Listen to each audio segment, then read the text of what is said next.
It's been a while since we've opened this one. There we go. Okay. Rust converter. Why do we care about rust converter on our Buick? Because when we got our windows sealed up pretty good, it sat out in the rain and didn't rain anything in. We would never try and pass this car off as a, this is totally the opposite of our station wagon. Other than the fact that I like the car, it is totally opposite of our station wagon. And I don't know, it's aggravating enough at this point, yeah. But when I get it all done to where it's functional, it will still be a rust bucket. You can see where it actually rusted through the dash along with the windshield here. And so, she's kind of a rough car. I had initially bought new rug for it, and from looking at here at the drivers, I thought we were pretty solid. And then we cleaned out in the back and we started seeing some, I'll turn the light on.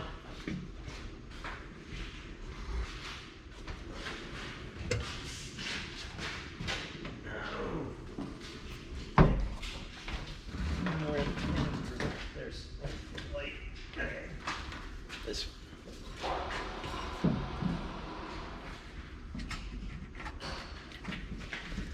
So first off, I happened to notice some look-through spots over here. And since we're not supposed to be seeing the floor from inside the car, that's just what it was. I think part of the mounts for the back seat are missing too. Probably don't care about that a lot. Seatbelt mounts are pretty solid. Anyway, we were gonna come in here. I started looking at cutting some pieces of plate to weld in different places, and it's just more work than what's really worth putting in the car. So we're going to end up being the same as on the windows. Instead of fixing that part of it, we're just going to fiberglass it. We'll put some rust converter on it. We've been cleaning it so far, wire wheeling it, getting the part of the floor that's not there anymore out. And the trunk, and this is all from, not from road salt or anything like that in this area. This is all from the water that came down from the window seals and just sat in here. The quarter panels, the rockers are actually really solid. There's just no rust there. It's just from this poor design of the windows that General Motors used, and it has been a plague to me on several cars I've had in the past. Even 40 years ago cars that I had. It was a plague. I'm a little concerned about this at first, but when we looked at it closer, this is solid enough here for the actual body mount. Initially, it looks really bad because of what's over it is gone, but car hangs together pretty solid. And we're gonna just put a whole lot more fiberglass, probably put some aluminum tape, duct tape, other things, seal up the holes a little bit. Fiberglass is on order along with the aluminum tape. I've got some resin here. We can't order the resin handily. That's got to come from local suppliers here because of shipping problems. And that's where we're at with this. I don't know if I'll actually play with this car much this year or not. But if we can get it back with rugs inside of it and even the ratty old seats, it'll be better. So that's where we're at on this one. We'll be buying more rust converter, I'm sure, but this is a start anyway.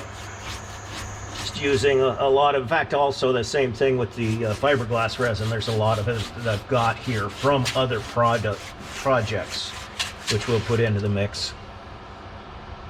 This is a car. And you know, it's really a lot less rusty than comparable cars of this age that people used to play with 40 years ago, but it's still well rusted.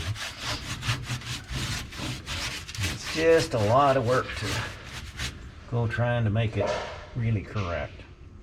So, I'm not going to pass it off as something it's not, but would like to protect it enough to where it can be used. Whoops. Okay.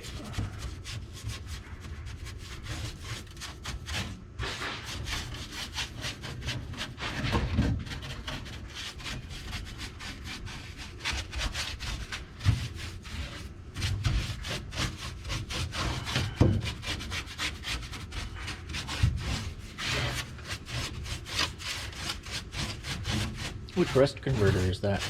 What's that? Which rust converter is that? This one here is one-step Marhide. Okay. It works pretty well? I think it works okay. I liked the original, can't even remember the name of it, but there was one that was the most common back in the 70s and 80s. I liked it the best, had the best results with it. They brag a lot about one called Pour 15 right now, and I have never used it. I don't know I don't know if it's what I'll buy for buying more or not.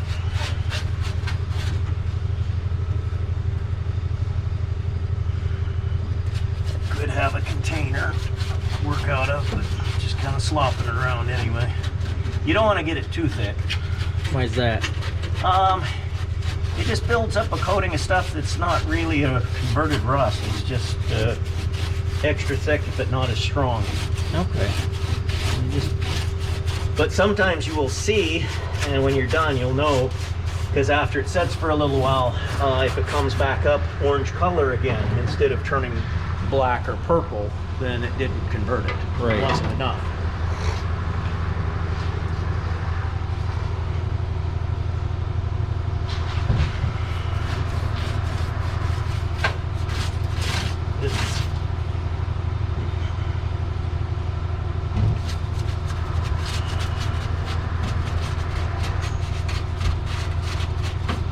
And this is what? Some kind of zinc compound? This, I forget what it is, but it turns the, instead of being iron oxide, it makes it an iron sulfate, or iron sulfide. So it's like water glass. Yeah. And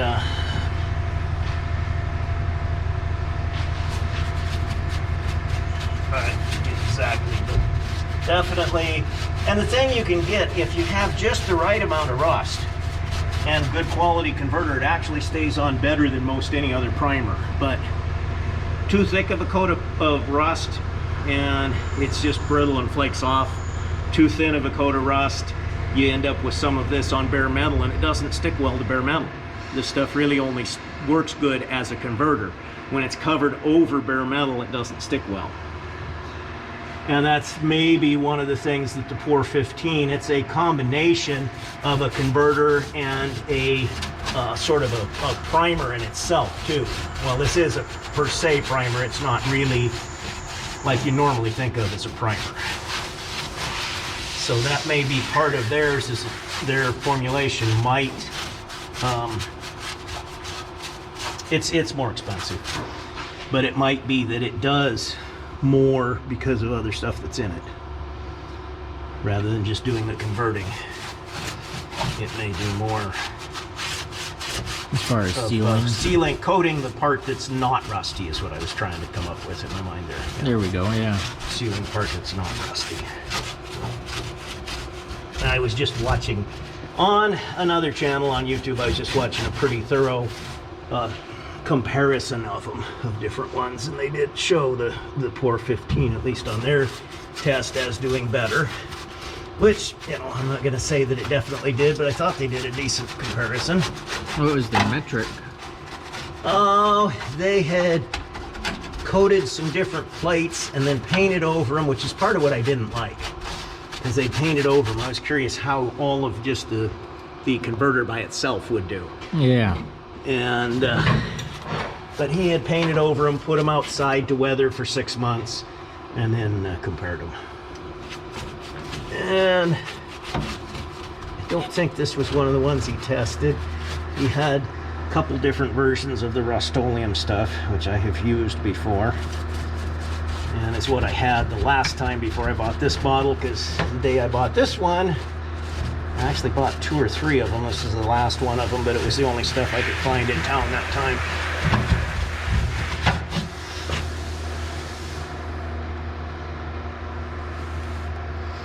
And some people say that for fiberglass, they would rather just pour the fiberglass right over the rust.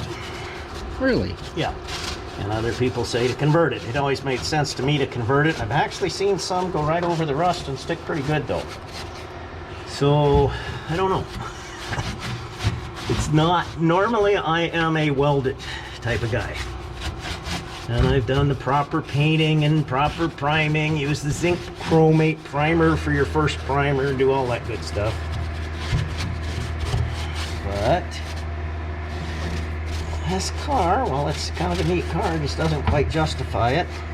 There's a 65 that's towards Anchorage that has a bigger motor, doesn't have rust, it's currently for sale, but I don't like the 65. 65 doesn't have the cool inset back window, doesn't have as much of a slope. They just, where the window is, it just comes down more straighter there. It just looks like a normal box car. Oh yeah, yeah. So, yeah. And it's also a project. I mean, it needs wiring. Oh, it's all torn up too. It's just not rusted up, which is a big plus if you can get that. Also, putting the converter on just sort of makes everything nicer once you do. We'll blow out the loose pieces again, and we'll come back also and we'll rough some of this up so that it's not just you know, places where there's metal that's here, that's actual good metal. It's a good idea to have a little bit of it that's been hit with a disc grinder, rough grinder, and make some grinder marks in it so it's got something to bite on. Right. Physically let the fiberglass bite into it.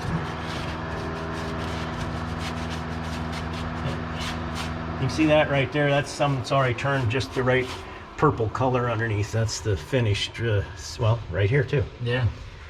Yeah, it's going pretty quick. Yep. Like I say, if there ain't enough of it, then it will turn orange again. If there's too much, it'll just end up being white.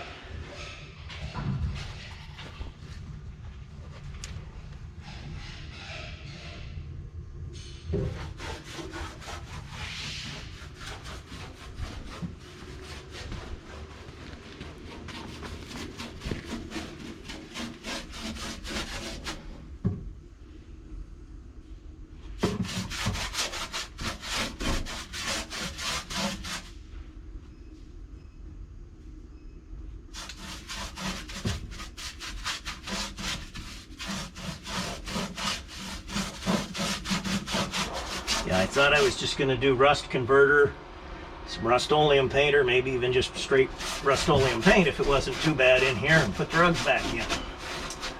But I was not holding my mouth right when I said that to myself.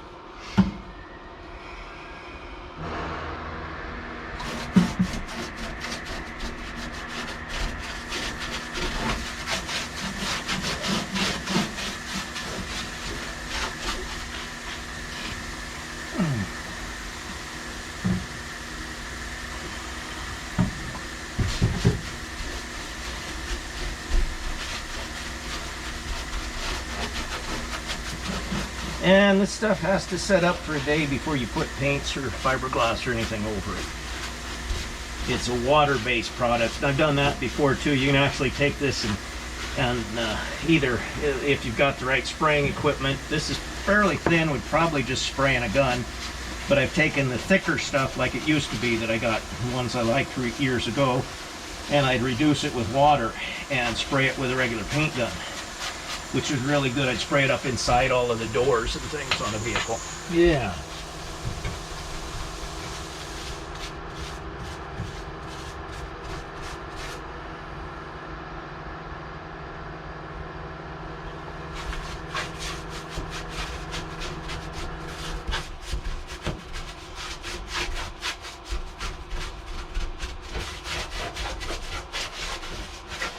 But, you know, if we were really doing this right, we would order $1,500 worth of panels from there all the way back to the trunk and put in new panels. And if I could readily get $1,500 worth of panels to do that, I might have considered it.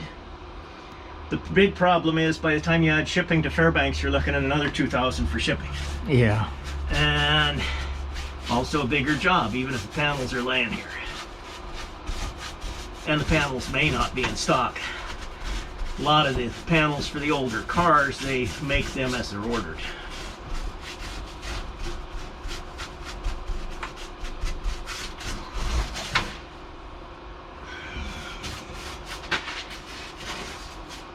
That's a lot of sheet metal bending. Mm-hmm. Well, I've got some over there, and I know that it's bad because my foot is starting to go through it for my gray 93 utility bed pickup. Over there by the gloves and coveralls up front, Yeah. there's two half pans. And I bought the half pans because that kept the shipping down. I don't remember, shipping was 200 and something, and the panels were only $100 for both of them. I could have bought a whole floor pan to go all the way across it for not much more than the $100, but the shipping would have been $1,000. So for all of you on the tube, that's part of life in Fairbanks, is figuring out how to get it here, not just what to buy, but how to get it here. And things that are here are either more expensive or cheaper. They're cheaper because once it's here, it costs too much for it to leave and go somewhere else. And they're more expensive because there aren't any of something here. You see both. Even this one has holes. This is terrible. This is sad. This is just a state of lunch. I didn't know. I thought I had at least one part with no holes.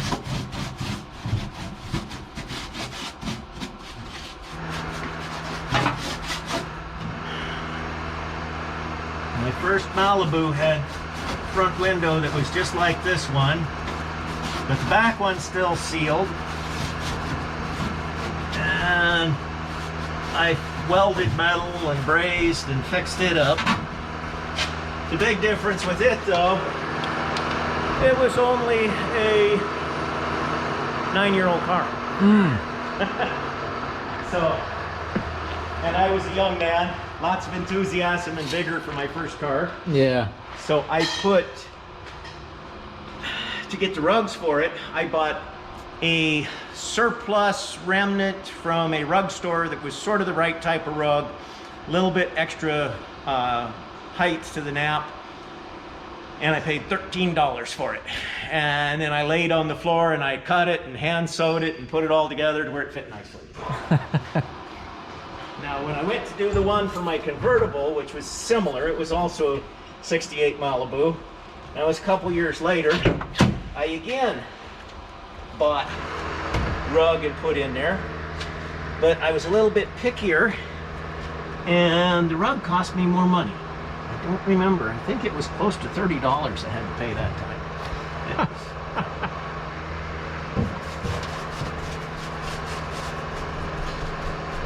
And this stuff will turn your hands purple too. Well, my hands will turn color. They're not now, but before even I go wash it off, once you get it on there, it does just, they're going to turn.